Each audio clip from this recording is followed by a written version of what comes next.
देखो सबसे पहले क्वेश्चंस तुम लोग को हम समझा देने का कोशिश कर रहे हैं, ठीक है। ये तुम्हारा क्लास 9 का एनसीईआरटी है, चैप्टर 6.2 है ना, ये तो है ना सिलेबस में, नया बुक में होगा, बिल्कुल होगा। यहाँ क्वेश्चन पहले देखो, कह रहा है फिगर 6.28, तो यही ना तुम्हारा फिगर 6.28 है। देखो ये क्या है तुम्हारा, फिगर 6.28 है, ठीक है, ये है फिगर।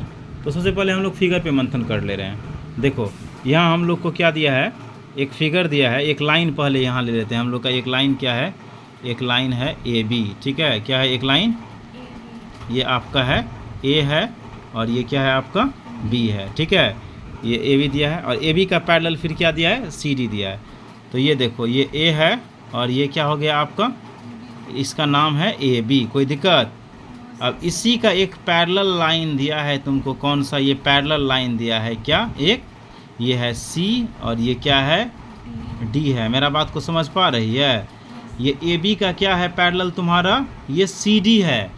तो हम लोग इसीलिए लिखेंगे यहाँ गिवन में लिख लेंगे। क्या लिखेंगे यहाँ हम लोग, गिवन में लिखेंगे। क्या लिखेंगे, गिवन क्या दिया है, तो दिया है आपको ए बी जो है ये पैरेलल है सी डी का। अब देखो पैरेलल का मतलब समझती है क्या होता है, पैरेलल का मतलब होता है ए बी, ये जो है ये सी डी का पैरेलल का मतलब होता है ये आपस में कभी क्या नहीं करेगा, अगर तुम बढ़ाएगी तो इंटरसेक्ट नहीं करेगा, आपस में क्या नहीं करेगा कभी, ये इंटरसेक्ट नहीं करेगा। तो गिवन है ना आपको, क्या गिवन है, ए बी जो है वो सी डी का पैरेलल है। अब देखो बच्ची इस पर एक क्या दिया है, ट्रांसवर्सल लाइन है।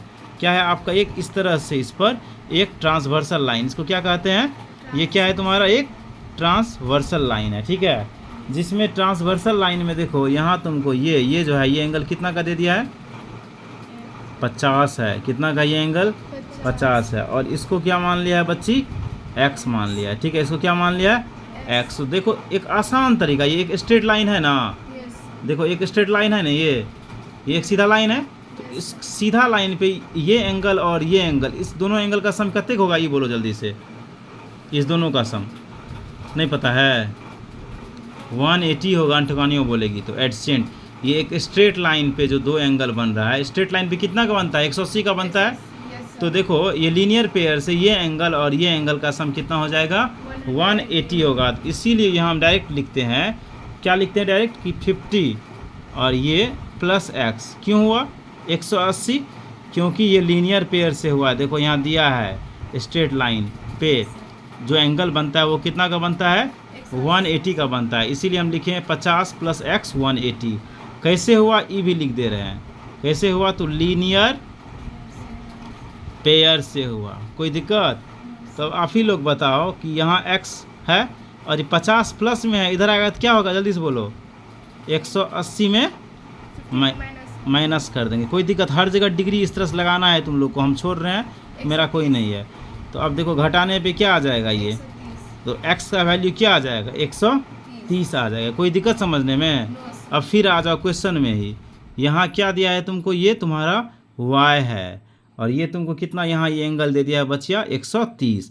अब पढ़ाए हैं ना कभी opposite vertical angle, opposite vertical angle क्या कहता है, ये और ये क्या होगा तुम्हारा, अपोजिट वर्टिकल होगा। समझ रही है, ये क्या होगा, अपोजिट वर्टिकल एंगल। तो y बराबर क्या हो जाएगा तुम्हारा, इसलिए डायरेक्ट y बराबर क्या हो गया तुम्हारा, 130 डिग्री हो जाएगा। क्यों हुआ, क्योंकि ये क्या है तुम्हारा वर्टिकली, क्या होता है पहले, वर्टिकली अपोजिट, ठीक ना, वर्टिकली अपोजिट एंगल। तो ये बात को समझी, बन गया ना।